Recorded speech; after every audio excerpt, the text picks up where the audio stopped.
ဟုတ်လေပုံမှန်အဖြစ်စဉ်းစားကြည့်ပါနှစ်ပေါင်းများစွာအဆက်အသွယ်ပြတ်နေတဲ့လုံးဝကိုပျောက်ဆုံးနေတဲ့မိတ်ဆွေတယောက်စီကနေစားတက်တန်စိတ်တုံးမပါတဲ့ postcard တစ်စောင်ကိုရလိုက်တယ်ဆိုပါစို့အဲ့လိုမျိုးဆိုတော်တော်လေးကိုထူးဆန်းသွားပြီဗျဟုတ်တယ်လေစားထဲမှာဓပုံတဖုံလို့ပါလာတယ်ဒါပေမဲ့ဘယ်ချိန်ကရိုက်ထားမှန်းဘယ်နေရာမှာရိုက်ထားမှန်းလုံးဝအတိအကျမသိရဘူးဒီလိုချိန်နေမျိုးမှာဝမ်းသာတက်တာရသွားဖို့ချက်တကယ်တော့ပိုပြီးစိုးရင်စရာကောင်းတဲ့အချိန်နေမျိုးဖြစ်မလာဘူးလားရှင်ဒါဟောဗျာပုံမှန်ဆိုရင်တော့ချက်ချင်းတိုင်းရဲ့ဝင်စရာပဲအဲ့ဒါပါပဲကဘာကြီးကဒီတစ်ပတ်မှာမြန်မာနိုင်ငံကဒေါအောင်ဆန်းစုကြည်နဲ့ပတ်သက်ပြီးရလိုက်တဲ့အချင်းတွေကအတိအကျအဲ့ဒီလိုပဲဖြစ်နေတယ်ဓပုံတဖုံရဲ့ကျင်ညာချက်တစ်ခုရဲ့ထပ်လာတယ်ဒါပေမဲ့တကယ်ခိုင်လုံတဲ့တက်သေးပြချက်လုံးဝမပါဝင်ဘူးလေဟုတ်တယ်အပေါ်ရန်ကြည့်တော့တရင်ကောင်းလို့ဘာလို့ပေါ့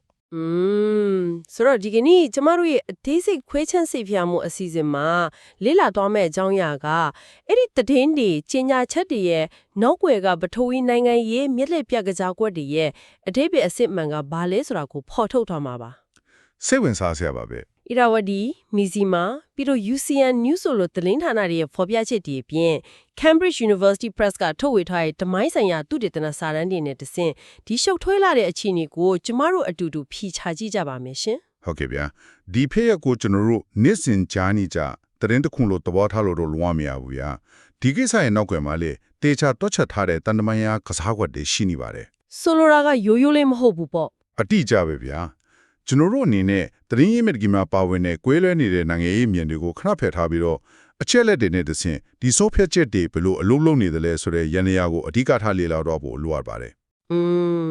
်မှန်ပါတယ်ရုတ်တရက်ကြည့်လိုက်ရင်တော့လွန်ငင်းချမ်းသာခွင့်ပေးလိုက်တယ်လို့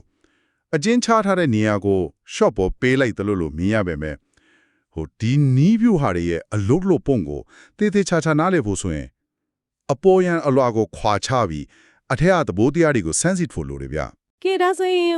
ဧပြီလ30ရက်နေ့ကမြန်မာနိုင်ငံမှာ MRTV ကနေကြီးညာခဲ့တဲ့အချက်တွေကိုအရင်ဆုံးစကြည့်အောင်ကောင်းပါပြီဗျာည8နာရီတည်းမှာအသက်80ရွယ်နိုင်ငံတော်အတိုင်ပင်ခံပုဂ္ဂိုလ်ဟောင်းဒေါအောင်ဆန်းစုကြည်ကိုနေပြီးတော့အချင်းထောင်ကနေတတ်မှတ်ထားတဲ့နေအိမ်တစ်ခုကိုပြောင်းရွှေ့လိုက်တယ်လို့ဆိုတယ်လေကစုံလာပင်းနေဘော်ဒနီအထိမ်းမှာအထည်လူသားချင်းစာနာထောက်ထားမှုကိုအကြောင်းပြပြီးပိတန်ရဲ့6ပုံ7ပုံကိုရှော့ပေါ်ပေးခဲ့တယ်ဟုတ်တယ်ဧပြီလ17ရက်နေ့ကပထမအကြိမ်ရှော့ပေါ်ပေးမှုနေပေါင်းလိုက်ရင်ပို့လေပေါင်းလိုက်ရင်မူလာထား33နှစ်ကြာရမယ်အထက်ကနေအခုဆိုရင်လက်ရှိကြာခံဖို့18နှစ်နဲ့6လကြာရှိနေသေးတယ်ပေါ့ဒီညမှာကျမပါဝင်လူများဆုံးအာရုံစိုက်မိသွားတာကစစ်ကောင်စီဘက်ကထောက်ပြန်ခဲ့တဲ့အဲ့ဒီဓာတ်ပုံတပုံပဲယူနီဖောင်းဝတ်အရာရှိ2ဦးကြားမှာထိုင်နေတဲ့ပုံလေးအဲ့ဒီဓာတ်ပုံကလေတကယ်တော့လေးလာတူတဲ့အတွက်အရေးကြီးဆုံးတဲလွန်းစတစ်ခုဖြစ်ခဲ့တာဗျာဘာကြောင့်လဲရှင်တာမန်ဓာတ်ပုံတပုံမဟုတ်ဘူးလားမဟုတ်ဘူးဗျအကြောင်းကတော့ပြင်းတဲ့နိုင်ငံရှင်နေဖြစ်သူဖရန်ဆွာဇီမရီနဲ့တေယုဆောင်ကာယာတို့ကဒီတပ်ပုံနဲ့ပတ်သက်ပြီးပြင်းပြင်းထန်ထန်မေကွန်းထုတ်ခဲ့ကြလို့ပါပဲ။အော်သူတို့ကဘာကိုတန်တရားဖြစ်တာလဲ။ပုံမှာရက်ဆွဲမပါဘူးဗျ။ပိုဆိုးတာကဒီပုံဟာပြီးခဲ့တဲ့2022ခုနှစ်ကရိုက်ကူးခဲ့တဲ့ပုံဟောင်းဖြစ်နိုင်တယ်လို့နောက်ဆုံးပေါ် AI နည်းပညာတွေနဲ့ဖန်တီးထားတာလည်းဖြစ်နိုင်တယ်ဆိုတဲ့တန်တရားတွေထွက်ပေါ်လာတာပေါ့။တကယ်ပဲ AI နဲ့လုပ်ထားတာဖြစ်နိုင်လား။အပီတီးတဲ့နှစ်ပတ်ခန့်ကလေးကကြိုကျင်းပြီးပြောင်းရွှေ့ထားတာဖြစ်နိုင်တယ်လို့တောင်ဆိုထားတယ်။ဆိုတော့ကတရင်အချက်လက်တွေကတစ်ခုနဲ့တစ်ခုစန့်ကျင်ဘက်တွေထင်နေတာပေါ့ဒါပေမဲ့လေကျမတို့ပုံမှန်အဖြစ်လူတယောက်အနေနဲ့စဉ်းစားကြည့်ရင်တဖုံမြင်လိုက်ရပြီဆိုတာနဲ့သူအသက်ရှင်လက်ရှိနေသေးတာပဲဆိုပြီးအလိုလိုတွေးမိသွားတတ်တာသဘောဝပဲလေလူတွေကအဲ့ဒီလိုပဲထင်တတ်ကြတယ်အဲ့ဒါကြောင့်မို့လို့ဘာကြောင့်များတားဖြစ်သူ Kim Aris ခေါ်ကိုထိန်လင်းကသူ့မိခင်အသက်ရှင်လက်ရှိကြောင်းလွတ်လပ်တဲ့အတည်ပြုချက်တနည်းအားဖြင့်လေ proof of life ပေါ့အဲ့ဒါရရှိဖို့နဲ့စေကုသခွင့်ရဖို့ပြင်သစ်နိုင်ငံခြားရေးဝန်ကြီး Jean-Noël Barrot ကတဆင့်သမရ Emmanuel Macron ထံကိုအခုညီတောင်းခံရတဲ့အထိဖြစ်သွားတာလေအဲ့ဒါကဒီလိုရှိတယ်ဗျာနေပါအောင်ကိုယ့်အမေအသက်ရှင်နေရဆိုတာကိုသိဖို့အတွက်နိုင်ငံတနိုင်ငံရဲ့သမရစီကနေတွားရလောက်အောင်အဲ့ဒီ proof of life ဆိုတာကဒီလောက်တောင်အရေးကြီးနေလို့လားရှင်အင်မတန်ကိုရေးကြည့်တာပေါ့ဗျာဒီနေရာမှာproof of life ဆိုတဲ့တန်တမန်ရဲ့အခေါ်အဝေါ်ရဲ့အလုပ်လုပ်ပုံကိုသေချာနားလည်ဖို့လိုရတယ်ဟုတ်ကဲ့ရှင်းပြပါဦးနိုင်ငံတကာဥပဒေရဲ့စံနှုန်းတွေရလေအထူးသဖြင့်ဆက်သွယ်ရေးလုံးဝဖြတ်တောက်ခံထားရတဲ့အကျဉ်းသားတွေနဲ့ပတ်သက်လာရင်ဖန်စီထိန်ထားတဲ့အဖွဲ့အစည်းကထုတ်ပြန်တဲ့ဓာတ်ပုံဒါမှမဟုတ်ဗီဒီယိုအတိုးလီတစ်ခုတည်းနဲ့ဘရော့မှအတည်ပြုလို့မရပါဘူးဓာတ်ပုံပြရုံနဲ့မရဘူးပေါ့ လုံးဝမရဘူးဗျာဂျားခံလွတ်လပ်တဲ့အဖွဲ့အစည်းဥပမာဆိုပါစို့ကြက်ချီနီအဖွဲ့ ICRC လို့အဖွဲ့အစည်းမျိုးကကိုယ်တိုင်မျက်မြင်တွေ့ရှိအတည်ပြုနိုင်မှာတာတက်တဲ့အဖြစ်လက်ခံလေးရှိပါတယ် ဒါဆိုတားဖြစ်သူကပင်ထသမတာကိုအကူအညီတောင်းရတာကတော့ Humorist အနေနဲ့ပြင်သစ်သမ္မတမက်ခရွန်စီကိုချင်းကပ်ရတဲ့အကြောင်းရင်းကပြင်သစ်နိုင်ငံဟာဥရောပသမဂ္ဂ EU နဲ့ကုလသမဂ္ဂမှာကြီးမားတဲ့တန်တမာရေးရဩဇာလူမှုချွေးနေလို့ပါပဲ။တာမန်ရတာတယောက်ရဲ့တောင်းဆိုမှုကိုစစ်ကောင်လီကလစ်လျူရှုနိုင်ပေမဲ့နိုင်ငံတကာရဲ့ဖိအားနဲ့ပေါင်းစပ်ပြီးတောင်းဆိုလာတဲ့အခါလစ်လျူရှုဖို့ပိုခက်ထဲသွားတယ်လေ သဘောပေါက်ပြီ ။ဤပညာတွေအလွန်တိုးတက်နေတဲ့ခေတ်ကြီးမှာရုပ်တည်တပုံတွေနဲ့ခိုင်လုံတဲ့သက်တည်ဖြစ်လက်ခံဖို့လုံးဝမဖြစ်နိုင်တော့တဲ့အတွက်အခုလိုလွတ်လပ်တဲ့အတည်ပြုချက်ကိုတောင်းဆိုရတာဖြစ်ပါတယ်ဗျာ ဟုတ်ပြီဓာတ်ပုံကအမြင်အာယုံကိုလက်စားတဲ့မျက်လက်တစ်ခုလိုဖြစ်နေတယ်ဆိုရင်အခုသတရင်ထဲမှာတုံးလုံးနေတဲ့နေအိမ်အကျယ်ချုပ်ဆိုတဲ့စကလုံးကိုယ်တိုင်ကလည်းဝါဟာရအရာလက်စားထားတဲ့မျက်လက်တစ်ခုပဲလားဆိုတာစဉ်းစားစရာဖြစ်လာပြီနော် အတိအကျပဲအဲ့ဒီစကလုံးကအရန်အရေးကြီးတယ် သတရင်နေတဲ့မှာ house arrest လို့ကြောက်လျှောက်သုံးနေကြတယ်ဒါပေမဲ့ NUG ဝန်ကြီးချုပ်ယုံပြောရေးဆိုခွင့်ရှိသူနေပုံလိုက်ရဲ့ပြောကြားချက်ကိုကြည့်ရင်ဒေါ်အောင်ဆန်းစုကြည်ကိုရန်ကုန်ကတက်သူရိတ်တာလန်အမှတ်54နေအိမ်ကိုဖြစ်စေဒါမှမဟုတ်နေပြည်တော်ကသူ့မနေထိုင်ခဲ့တဲ့နေအိမ်ကိုဖြစ်စေပြန်လဲပို့ဆောင်တာမျိုးလုံးဝမရှိဘူးလို့ဆိုရယ်လေ ဟုတ်တယ်အဲ့ဒါကအဓိကအချက်ပဲ အတိအချက်မသိရတယ်လော့ဝဲအဆောင်ရှောက်တွေထူထပ်လာတဲ့အဆောက်အုံတစ်ခုကိုပြောင်းရွှေ့လိုက်တာဖြစ်တယ်လို့ညင်းဆိုထားတယ်နော် ဒီအချက်ကလည်းဥပဒေရေးရာရောနိုင်ငံရေးရာပါအရင်ကိုအရေးကြီးတဲ့အလဲအပြောင်းတစ်ခုဗျနေအိမ်ချက်ချုပ်ဆိုတဲ့စကလုံးကိုကြားလိုက်ကနေလူတွေကအရင်1989ခုနှစ်ကနေ2010အတွင်းဖြတ်တန်းခဲ့ရတဲ့တက်တူရိတ်တာလန်ကအိမ်ကိုမျက်စိနဲ့ပြင်းမြင်ကြတယ် ဟုတ်တယ်တန်ပန်တကားချင်းနဲ့လေ အဲ့ဒီအချိန်တော့မှဆိုရင်အိမ်ရှိမှာတမန်တကားရှိမယ်လူတွေတွာလာနေတာကိုမြင်ရမယ်လွတ်လပ်ခွင့်မရှိပေမဲ့ဘယ်နေရာမှာရှိနေတယ်ဆိုတာကိုကဘာကြီးကသိနေတယ်လေအခုအချိန်တွေကအဲ့ဒီလိုလုံးဝမဟုတ်ဘူးဗျ ဒါဆိုအခုအချိန်တွေကပါလေရှင် နိုင်ငံတကာဥပဒေစံနှုန်းအရပြောရရင်အခုလို့ရဟာ house arrest မဟုတ်ပါဘူး arbitrary detention ဒါမှမဟုတ် incommunicado detention လို့ခေါ်တဲ့ပြင်ပကဘာနဲ့လုံးဝအဆက်အသွယ်ဖြတ်တောက်ပြီးလူ့ဝက်ဖန်စီထိမ့်သိမ်းထားခြင်းပုံစံတစ်မျိုးသာဖြစ်ပါတယ်ဗျာ ဒါပေမဲ့လေကျမတခုဝင်ထောက်ပြခြင်းနဲ့လူများစုကတော့တွေးကောင်းတွေးလိမ့်မယ်ထောင်ထဲမှာနေရတာနဲ့ဆိုင်ရင်နော်အိမ်တလုံးဒါမှမဟုတ်အဆောက်အုံတစ်ခုခုကိုပြောင်းပေးလိုက်တာကပိုကောင်းတာပေါ့ဒါဟာတိုးတက်မှုတစ်ခုမဟုတ်ဘူးလားဆိုပြီးလို့ပေါ့ အပေါ်ယံကြည့်ရင်တော့အဲ့လိုထင်စရာရှိရပါဗျာ ဟုတ်တယ်လေဒီလိုအပြောင်းလဲတစ်ခုလုပ်ပေးလာဖို့ဘာဖြစ်လို့မိသားစုဝင်နေရော NUG ဘက်ကပါဒေါသကကြီးနဲ့ဒါဟာအကျဉ်းချက်တဲ့နေရာတစ်ခုကနေနောက်ထပ်အကျဉ်းချက်တဲ့နေရာတစ်ခုစီကိုပြောင်းရွှေ့လိုက်တာတတ်ပဲဆိုပြီးတော့ပြက်ပြက်သားသားတွန်းပြန်နေကြတာလဲရှင် ရုပ်ပိုင်းဆိုင်ရာတတ်တတ်ရှိမှုအခုတည်းကိုကြည့်ရင်တော့ခမပြောတယ်လို့အနှဲငယ်ပိုကောင်းသွားတယ်လို့ထင်စရာရှိပါတယ်ဒါပေမဲ့နိုင်ငံရေးနဲ့ဥပဒေရေးအခွင့်အရေးရှုထောင့်ကကြည့်ရင်တော့လုံးဝမတူပါဘူး ရီကွာသွားလို့လေ စဉ်းစားကြည့်လေနေရဘလောက်ပဲကြဲကြဲရှင်းတွေနဲ့တွေ့ခွင့်မရဘူးမိသားစုနဲ့ဆက်တွေ့ခွင့်မရဘူးလွတ်လပ်တဲ့စိတ်ကူးတာခွင့်မရဘူးဆိုရင်အဲ့ဒီနေရာအကျဉ်းထောင်အသက်တစ်ခုကလွယ်ပြီးတခြားဘာမှမဟုတ်ပါဘူးဗျာ အိုးသဘောပေါက်ပြီ စစ်ကောင်စီဘက်ကနေရင်အကျယ်ချုပ်ဆိုတဲ့ဝေါ်ဟာရကိုရွေးချယ်တာတောင်းပြတာဟာနိုင်ငံတကာရေးဝေဖန်မှုတွေကိုအထန်တိတ်သွားအောင်လှုပ်ချင်တဲ့စကလုံးကစားဝတ်တတ်ပါထောင်ဆိုတဲ့စကလုံးထဲအိမ်ဆိုတဲ့စကလုံးကနားထောင်လို့ပိုကောင်းနေတာကိုဒါပေမဲ့အနိတာရာကတော့အတူတူပါပဲဗျာ ကောင်းပြီဒါဆိုရင်ဒီစကလုံးကစားကွက်တီနေရာပြောင်းရွှေ့မှုတွေကဘာဖြစ်လို့အခုဧပြီလခုံးကိုင်းမှာရွတ်တရက်ချီထွက်လာရတာလဲသတင်းအမြစ်တွေကအချက်လက်တွေကိုချိတ်ဆက်ချင်တော်တော်လေးစိတ်ဝင်စားဖို့ကောင်းတယ်နော် ဟုတ်တယ်အချိန်ကိတ်ဖန်တီးထားတာဗျာ အခုပြောင်းရွှေ့မှုဟာအာဆီယံအလဲကျဥက္ကဋ္ဌဖြစ်တဲ့ဖိလစ်ပိုင်နိုင်ငံကဒေါအောင်ဆန်းစုကြည်နဲ့တွေ့ဆုံခွင့်ရဖို့သူတို့ရဲ့အထူးကိုစားလှယ်ကိုခွင့်ပြုခဲ့ဖို့တောင်းဆိုလာချိန်နဲ့တွားပြီးကွက်တီတိုက်ဆိုင်နေတယ် မှန်ပါတယ် ဒါအပြင်တရုတ်နိုင်ငံဘက်ကနေမြန်မာနိုင်ငံနဲ့ပတ်သက်တဲ့တတိပေးမှတ်ချက်စကားတွေထွက်ပေါ်လာပြီးနောက်ပိုင်းချက်ချင်းဆိုသလိုအခုကိစ္စပေါ်ပေါက်လာတာဖြစ်တယ်လို့သတင်းတွေကဆိုတယ်လေ ဟိုလေနိုင်ငံတကာတန်တမန်ကြီးယာမှာတိုက်ဆိုင်မှုဆိုတာအင်မတန်ရှားပါတယ်ဗျာအခုကိစ္စဟာစစ်ကောင်စီအကြီးအကဲမင်းအောင်လှိုင်အနေနဲ့လေးဖက်လေးလံပိတ်ဆို့နေတဲ့ပထဝီနိုင်ငံရဲ့ဖိအားလီကြားတဲ့ကနေထွက်ပေါက်ရှာဖို့စ조사တဲ့နီးပြူဝမြောက်ခြေလမ်းတစ်ခုပါ ဖိအားတွေကအများများနေရကို ဟုတ်တယ်ဗျာတရုတ်နိုင်ငံဟာမြန်မာနိုင်ငံရဲ့နေဆက်တည်ငြိမ်ရေးနဲ့သူတို့ရဲ့စီးပွားရေးရင်းနှီးမြှုပ်နှံမှုတွေအတွက်အလွန်စိုးရိမ်နေတယ်အာဆီယံဘက်ကလည်းအထူးသဖြင့်ဖိလစ်ပိုင်လိုနိုင်ငံမျိုးက မြန်မာရေးမှာပိုပြီးတက်ကြောပါဝင်လာဖို့စ조사နေတယ်လေ ဆိုတော့အဲ့ဒီ fear တွေကိုရှော့ချဖို့ပေါ့ အတိအကျပဲဒီလိုဖိအားတဲ့အများကြီးပုံကြလာတဲ့အချိန်မှာစစ်ကောင်စီအနေနဲ့နိုင်ငံတကာကိုကျွန်တော်တို့ပြောင်းလဲမှုတွေလုပ်နေပါတယ်ဆိုပြီးပြတာဖို့အပြောင်းလဲတစ်ခုခုဖန်တီးပြဖို့လိုအပ်လာတယ်အဲ့ဒီအတွက်အလွယ်ကူဆုံးနဲ့ဈေးအပေါ်ဆုံးကစားခွက်ကအခုလိုကြီးညာချက်မျိုးထုတ်ပြန်လိုက်တာပါပဲဗျ ဒါပေမဲ့စဉ်းစားကြည့်ပါဦး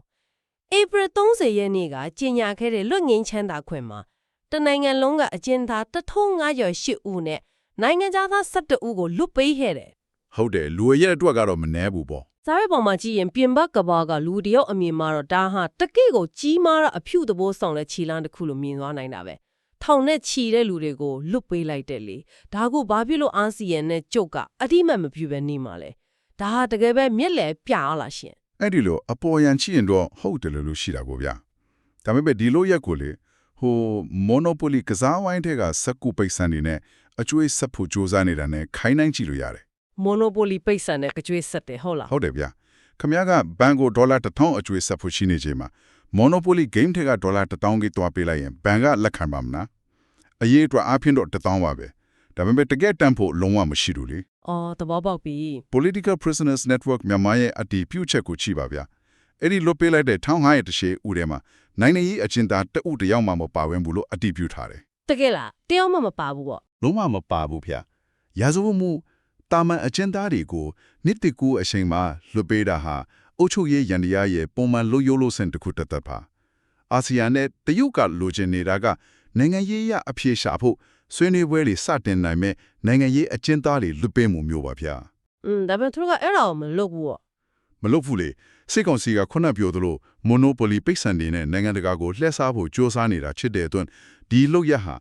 တကယ်နိုင်ငံရေးအချိုးအကွယ်လို့ခေါ်လေ political breakthrough မဟုတ်ဘူးလို့လေ့လာသူတွေကသုံးသပ်ကြတာချက်ပါတယ်ဗျာ သဘောပေါက်ပြီဒီကလက်ရှိဖြစ်ပေါ်နေတဲ့အခြေအနေဒီဟာရုတ်တရက်ကြီးမိုးချက်ရွှေကိုလိုကြလာတာမဟုတ်ဘူးနော် လုံးဝမဟုတ်ပါဘူးဒီမဲ့လေကစားကွက်တည်းရဲ့အရင်ခံအကြောင်းတရားတွေကိုနားလည်ဖို့ဆိုရင် Cambridge University Press ကနေထုတ်ဝေထားတဲ့ Myanmar in Crisis ဆိုတဲ့သူထေသနစာအုပ်အခန်း3ပါအချက်လက်တွေကိုကျွန်တော်တို့ပြန်ကြည့်ဖို့လိုလာပြီ အဲ့စာအုပ်ကအတော်လေးဖြည့်စုံတယ်ဗျာဟုတ်တယ်2020ปีနဲ့နိုဝင်ဘာလရွေးကောက်ပွဲမှာ NLD ပါတီကအပြတ်သက်အနိုင်ရခဲ့တယ်ဒါပေမဲ့စစ်တပ်ကမဲမသမာမှုရှိတယ်လို့ဆွဆွဲပြီးရက်လက်ကိုပြဲချဲ့ခဲ့တယ်လေပြီးတော့2021ခုနှစ်ဖေဖော်ဝါရီလအာဏာသိမ်းမှုဖြစ်စဉ်ကြောင်းကိုလူတိုင်းသိပြီးသားပါ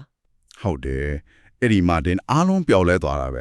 လူတော်အသက်ခေါ်ယူမဲ့ဖေဖော်ဝါရီလ1ရက်နေ့နက်နက်ပိုင်းမှာရပ်သားအစိုးရခေါင်းဆောင်တွေကိုဖမ်းဆီးခဲ့တယ်ပြည်သူတွေလမ်းပေါက်ထဆန္ဒပြခဲ့ကြတယ်အဲ့ဒီနောက်လက်နက်ကင်ခုခံတွန်းလှန်မှုတွေအကြီးအကျယ်ပေါက်လာတယ် အဲ့ဒါကပြည်တွင်းစစ်စီကိုဥတီသွားတာပေါ့ဗျာ စာအုပ်ထဲမှာအဓိကထောက်ပြထားတာကအဲ့ဒီအချိန်ကနေကစပြီးဒေါ်အောင်ဆန်းစုကြည်ကိုအဆက်အသွယ်လုံးဝဖျက်တောက်ပြီး incommunicated detention ထိဖမ်းဆီးထားခဲ့တဲ့စစ်တပ်ရဲ့နီးပြူအားအကြောင်းပဲ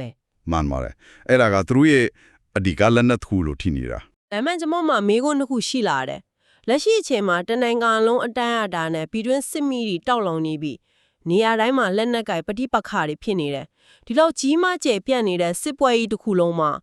လူတယောက်တဲကိုပြစ်ဒဏ်နဲ့လျော့ပေးလိုက်တာဒါမှမဟုတ်လျော့ဝတ်နေတာတစ်ခုကိုပြောင်းပေးလိုက်တာကဒီပြစ်ဒဏ်ကြီးတစ်ခုလုံးကိုဖြေရှင်းနိုင်မှုတကယ်ပဲလွှမ်းမိုးမှုရှိနိုင်မှာမလားရှင် အဲ့ဒါဟာအလွန်ကိုစဉ်းစားစရာကောင်းတဲ့ချက်ပဲဗျာတခြားဆက်တခုနှစ်တုန်းကစစ်တပ်ရဲ့မူလတွက်ဆက်ချက်က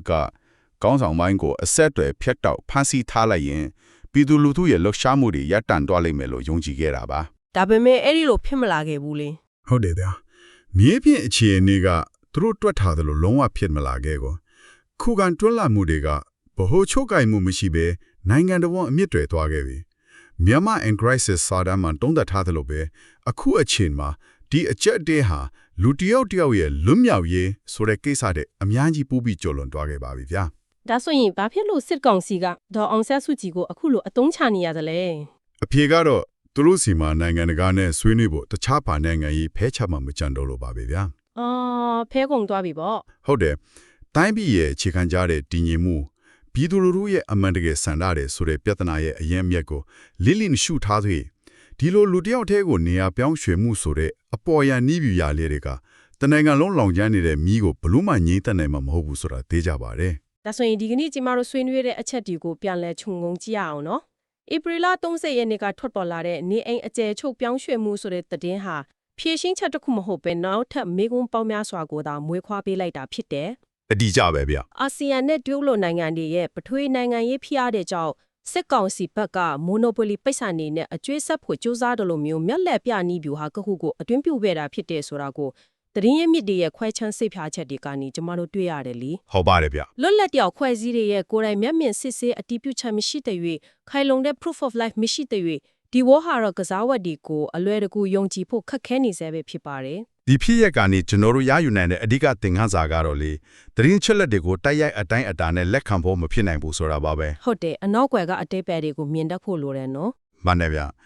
ဝေါ်ဟာရအတုံးအနှုံးကြီးရဲ့နောက်ွယ်ကဥပဒေကြီးရအဓိပ္ပာယ်ကြီးအချိန်ကိုက်ထုတ်ပြန်ရတဲ့နိုင်ငံတကာဖြေအားတွေနဲ့အကျဉ်းသားလူပေးမှုမှာပါဝင်တဲ့ကိန်းဂဏန်းတွေရဲ့အလေကကွက်လက်တွေကိုတေချာလေ့လာနိုင်မှသာအဖြစ်ဖြစ်ရဲ့အလုံးစုံကိုမြင်နိုင်မှာဖြစ်ပါတယ်ဗျ ကျမဆဲပိုင်းမှာပြောခဲ့တဲ့စာကိုက်တစ်စိတ်တုံးမပါတဲ့ post ကအကြောင်းကိုပြန်တွေးကြည့်စေချင်ပါတယ်ပုံလဲတစ်ပုံရလိုက်ရုံနဲ့အရာလုံးအဆင်ပြေသွားပြီလို့ယူဆလိုက်လို့လုံးဝမရပါဘူးဒါတကယ်ကိုတတိထားရမယ့်အချက်ပဲဗျ ဒီအချက်ကလေမြန်မာနိုင်ငံတစ်ခုတည်းအတည်းမဟုတ်ပဲတကဘာလုံးအထက်အရေးကြီးတဲ့စဉ်းစားစရာတစ်ခုကိုပေးနေပါတယ် ဟုတ်ကဲ့ပါဗျ ဆွေးနွေးမှုတွေကိုအဆုံးသတ်ရမယ်ဆိုရင် AI လို့ဉာဏ်ကြီးတုနီးပညာတွေနဲ့အရာအလုံးကိုအလွယ်တကူဖန်တီးလက်စားလို့ရနေတဲ့ယနေ့ခေတ်ကြီးမှာ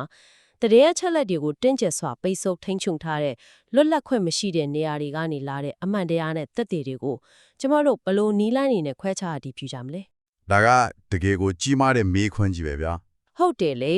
နောက်ထပ်9နှစ်10နှစ်အကြာမှဆိုရင်ဒီလိုအတည်ပြုနိုင်ဖို့ဘလောက်တောင်ခက်ခဲတော့မလဲရှင်ဒါဟာလွတ်လပ်တဲ့ကဘာကြီးမှာနေထိုင်သူအလုံးအလေးအနက်ထားရင်ဆိုင်ရမယ့်ကြီးမားတဲ့စိန်ခေါ်မှုတစ်ခုမဟုတ်ပါလား အမှန်တရားကိုရှာဖွေဖို့ကပိုပြီးခက်ခဲလောင်တော့မှာဗျာ ဒီစဉ်းစားစရာမေးခွန်းလေးနဲ့ပဲယနေ့ဒီစိတ်ခွဲချမ်းစိတ်ဖြာမှုအစီအစဉ်ကိုဒီမှာရပ်နာပါစေအတူတကွလိုက်ပါနားဆင်ပေးခဲ့တဲ့အတွက်ကျေးဇူးတင်ပါတယ် ကျေးဇူးတင်ပါတယ်ဗျာ နောက်ထပ်စိတ်ဝင်စားဖွယ်ရာအကြောင်းအရာတွေနဲ့ပြန်လည်ဆုံတွေ့ကြပါမယ်ရှင်ပြေဆုံးပြီးအတိတ်ပဲရှိတဲ့နေ့လေးတစ်နေ့ဖြစ်ပါစေ